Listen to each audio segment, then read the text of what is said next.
Первый президент Казахстана Нурсултан Назарбаев наконец прокомментировал январские протесты. Бывший лидер республики раскрыл, где находился во время обострения обстановки в стране.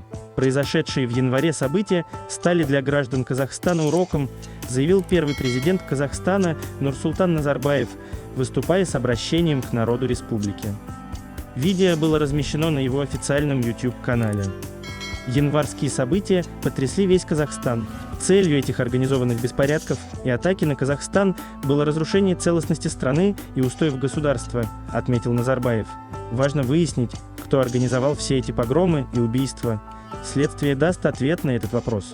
Экс-президент подчеркнул, что он в 2019 году передал полномочия президенту Казахстана Касым-Жомарту Токаеву, который обладает всей полнотой власти, является председателем Совбеза и в скором времени будет избран председателем партии Нур Отан. В связи с этим, по словам Назарбаева, никакого конфликта или противостояния в элите нет, и он не покидал территорию республики во время протестов. Первый президент также напомнил, что за 30-летний срок его правления в Казахстане были укреплены границы, проведены прогрессивные реформы, достигнуты большие результаты в социально-экономическом развитии. Назарбаев призвал граждан поддержать программу реформ текущего президента, направленную на преодоление последствий январского кризиса.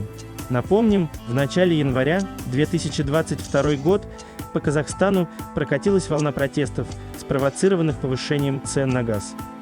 Позже к экономическим требованиям протестующих добавились политические, при этом недовольство было направлено в том числе персонально на Назарбаева и его семью. После того, как протесты переросли в беспорядки, президент Токаев обратился в ОДКБ с просьбой оказать помощь Казахстану в преодолении террористической угрозы. В республику было направлено около 2000 миротворцев.